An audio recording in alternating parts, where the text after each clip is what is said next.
Diving into the story of Metroid kind of requires a lot of commitment, I feel like, as someone who more recently got into the games, because I didn't play them growing up.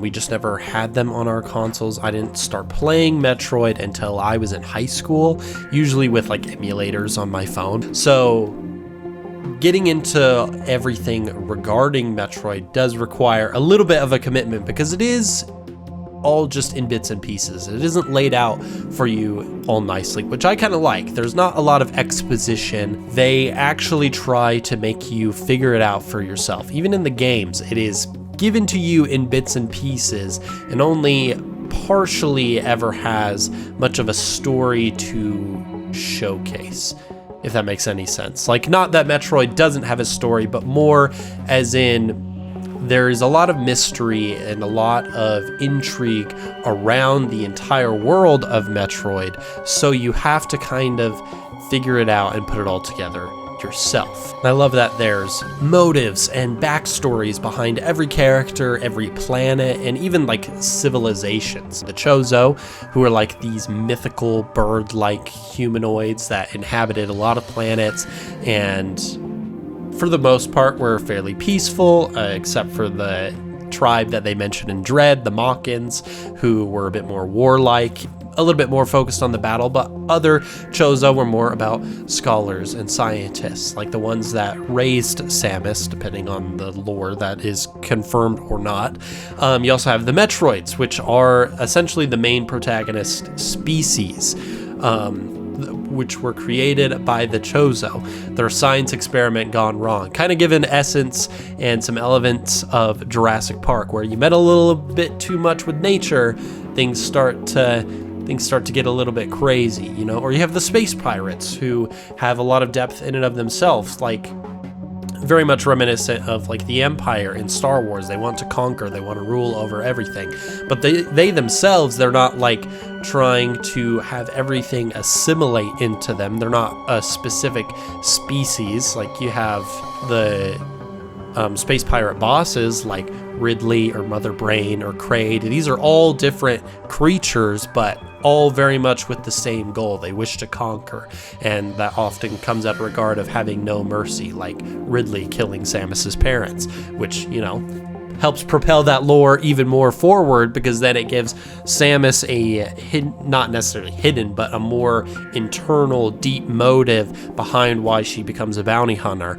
It is not just, you know, for the money or for the glory. It is because deep down there is something that has happened to her that caused it. You know, I love that about Metroid, that they have all these little bits and pieces that come together and form the overall lore of this universe. And I think that is something in each game that I think is just perfect, that you always get a little bit more, and it's always slightly different, which I think is really fun, because you could make the same game over and over, basically like Mario, which is not necessarily a bad thing. That's still fun. But in a game like this that has a little bit more story to it, a little bit more, not necessarily substance, but kinda, a little bit more substance to it, you want to have more. You don't just want it to be the exact same, even if there are a lot of the same elements, which we will talk about. You want things to feel the same, but different at the same time. You know, it doesn't need to be explained all the time what is happening. People can kind of get that for themselves. The audience can kind of start to figure it out along with all the characters. You know, they take a lot of inspiration from Alien, especially the first one, and Super Metroid. They take so much inspiration from the movie series Alien, and it really shows, because that one, they jump into it. They don't really try to explain like what are they doing out in space. Like, they're doing something, they're doing some kind of commercial thing, and you don't have to know all the little details about it. You just have to know they're in space and there's an alien there. It's basically here, you're a bounty hunter and you're trying to stop the space pirates. That's usually the main goal, but you don't have to have it explained to you. It is something that you just kind of know, or you kind of figure out, and that I think really helps create a solid foundation for which Metroid can expand on.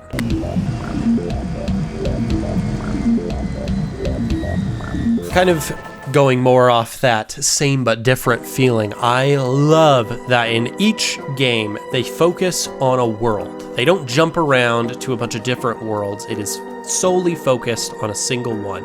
And each world, compared to the other games, will have a different kind of feeling to it, usually with creatures to boot, which I think is great. The platformers typically have more of an industrial feel, and I think that is primarily due to the fact that a platformer tends to have a layout almost based more on a grid. Like, not exactly, but that is kind of how platformers tend to be structured a little bit. So that kind of goes along with an industrial feel a little bit more. So whenever you're playing the platformer ones, it's usually some kind of industrial type setting. It's a factory, it's a leftover civilization. You have, sometimes it's like the industrial side and nature has taken it back a little bit. You know, the ones like the first Metroid, you have Super Metroid, that's like more of like a lab. You have Dread, which is like an abandoned world because things went a little wrong. So all of these things have a little bit more structure to them in level design.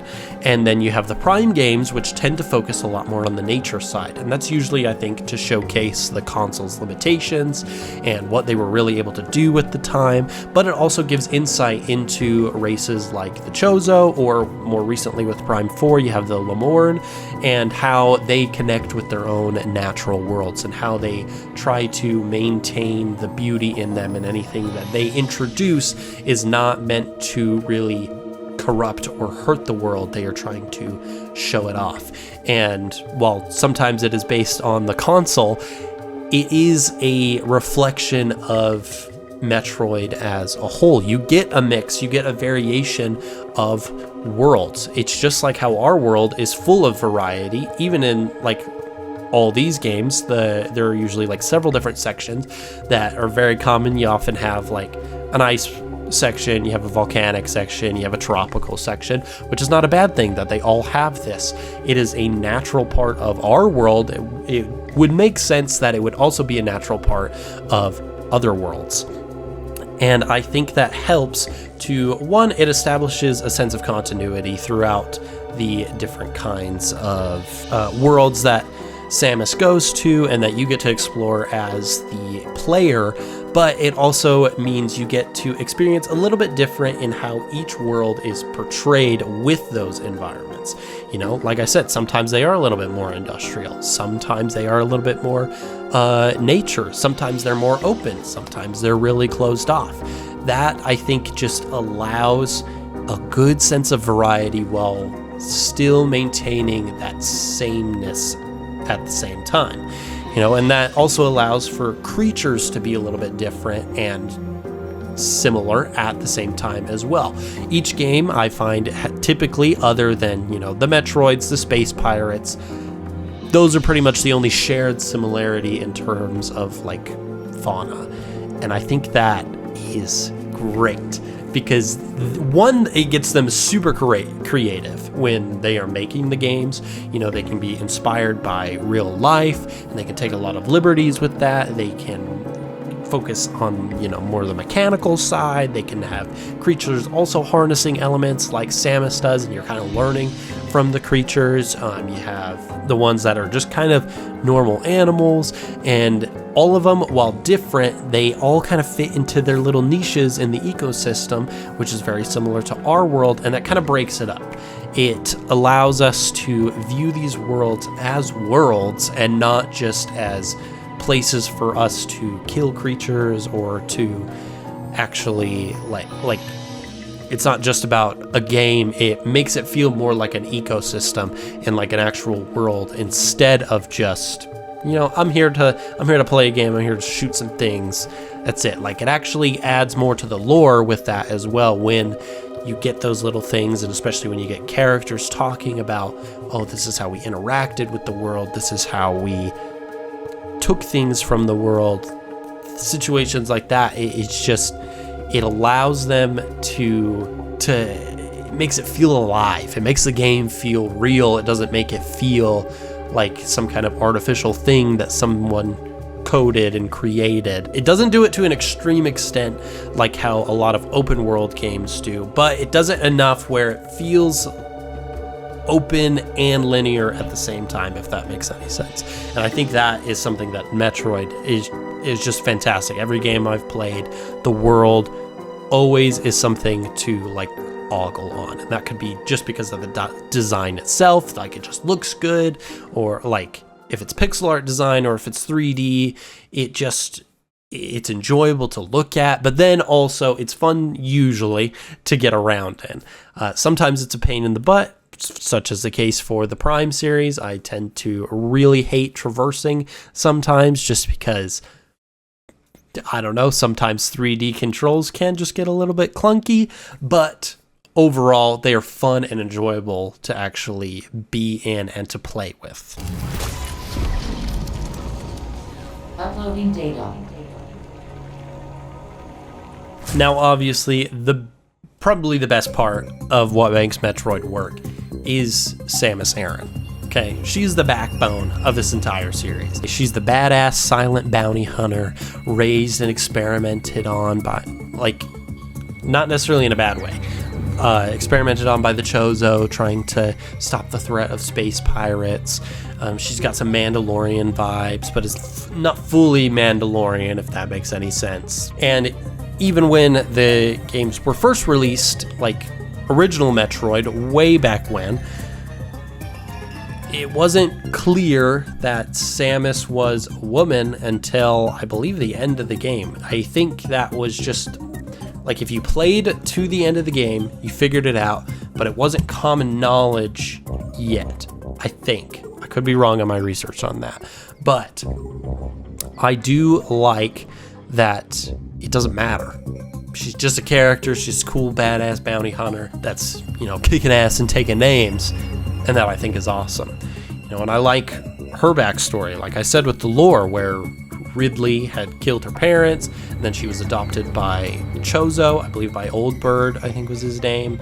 And, they kind of experiment on her, like they splice her with like Chozo DNA so that she can use their technology, and they give her the power suit, and then that's how she goes off and does all those things. And I think that's just super cool. But you have that whole aspect of it. And then you also have like more the personal aspect. So like I said, kind of like the Mandalorian in the like strong silent type vibe, but in where they take a little bit of differences is, so Samus is inspired a lot by Ellen Ripley in Alien, which makes a lot of sense. Both very capable of doing what needs to be done. Okay. They all have motives for what they're doing. Ellen Ripley, yeah, maybe money in the movie, but that could be part of the reason for Samus. And there's also that underlying reason of Ridley killing her parents. Samus, compared to Mandalorian, tends to focus a lot more on isolation, like how Alien does. They do focus more on like that horror side, where you feel alone, and Samus is usually alone. In fact, if she has help, it's usually very little, is what seems to typically be the case.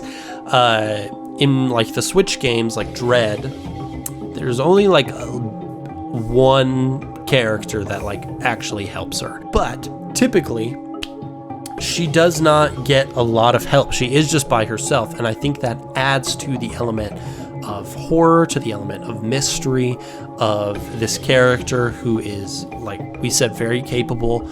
She has to piece things together, much like you do as the audience. You have to go through and find the bits and pieces. You have to find the puzzle pieces throughout the world that explains what's going on, what happened, what is going to happen. And it makes her as a character feel more alone, and that in turn tends to make her feel more powerful as a character as well. Mandalorian already is a very powerful character, and it is the connection that he forms that also causes more power to be there. And that doesn't mean either situation is wrong, it just means they're different. But I think that's a good thing, is because while they're very similar characters, they diverge in those different aspects. Samus tends to get more powerful instead of from connection. Like Prime 4 was a lot about connection. Like she kept finding people and they kind of helped her, which was awesome. But typically, she is getting more powerful throughout the game as she discovers more knowledge. She gains new technology. She unlocks new things about her suit she didn't realize it was capable of. That is what makes her more powerful as a character, is her own discovery of herself, of the world, of the lore of other characters. It is more about her taking the time herself to discover things rather than using other people to discover things, if that makes any sense. I think especially as someone who's playing the game, you know, you can get tired of really annoying characters. You can sometimes feel like there's not enough focus on your main character, and Samus, I think, is perfect in that regard, is because you get so much time to focus on her. You're focused on making yourself stronger, you're making yourself progress further in the story. It is so much more about that character than anything else, and that I think is great. And to be honest, when I had started writing the script for this video, it was about why I think Metroid would make a perfect adaptation, you know, and there are a lot of bits and pieces of it that are very similar to other things, and I still think that's the case, but I still think Metroid would make an amazing show. I think it would be best as a TV show. I don't know if movies would be as good because it wouldn't let you flesh it out as much, but I think as a show, it'd be fantastic. You know, we have this dark, brooding, badass bounty hunter, you know, maybe she has to connect with some deeper parts of herself that have been traumatized. She has to learn to fight things off. You know, we give her the power suit for the first time. You have to follow her journey through the cosmos for her next gig or facing off against the space pirates. She's inquisitive, so you get like that detective side, but it's like a lot of silent storytelling, and you get to stay on one planet and you unravel a whole mystery of something like, what are the space pirates doing? Are they experimenting with Metroids again? Or are the Chozo back? Is it Ravenbeak like in Dread, who like is trying to gain more power and do all these things? I think it would make for an amazing TV show. I think that would be great. You know, Nintendo, hit me up. I don't know who you would go through to make it a show, but I'm down. I'll help you make it, because I think it would be super cool and super fun to create. And I think just the fact that a lot of, especially all the new games, are all kind of centered in 3D, even like Dread, the platformer ones are still kind of in 3D. You kind of get to already see what it would look like if we had an adaptation. It would be awesome. Okay, but that's my thoughts on why Metroid has and probably will always work pretty well. It doesn't matter that sometimes, you know, maybe there are pieces of games that people don't like and that might not hit as well. But in terms of game IPs, it's always hitting. Okay, every Metroid game I've played, fantastic, enjoyable. And I haven't played every Metroid game. I've played mostly the mainline ones, but they're still fun. Okay, there's the lore, there's the world, there's Samus, there's the space pirates, there's the Metroids, which, you know, in some games are the most annoying things in existence. I'm looking at you, Metroid Prime. I hate the end, not like entirely, but I hate the Metroids in the end because they piss me off. The Fission Metroids, whoever thought of that, you're going to a dark place when you die, buddy. Anyways, sorry, getting off track. Anyways, Metroid's amazing. If you haven't played any Metroid games, I absolutely recommend you do. I would start, depends obviously on what you have available. If you have a Switch, as most people do, I would say, honestly, Dread. It's probably a good one. If you have the online, like, Nintendo membership that gets you, like, the NES and Super Nintendo stuff, I would then say start with Super Metroid. I think that's probably the best one to start with, and then you can kind of go wherever from there. I've jumped all around just because I haven't always had Metroid, so I've played bits and pieces of different ones, and I've jumped around from them. So, you know, the pick is yours. But I would say, personally, Super Metroid or Metroid Dread was absolutely amazing. Metroid Dread wasn't the first introduction, but it got me back into Metroid, which I think is great. Okay, so if there's that, if there's anything you should take away, it got me back into Metroid. It might get you into Metroid. So, you should go check it out. If you like Metroid already, you know, leave a comment down below. I want to know what's your favorite Metroid and what's your favorite thing about Metroid. Okay, but that is it for this episode of Easily Entertained. Be sure to, you know, leave a like and subscribe so you can be notified every time I have new episodes, you know, because they're always a good time. But until next time, bye!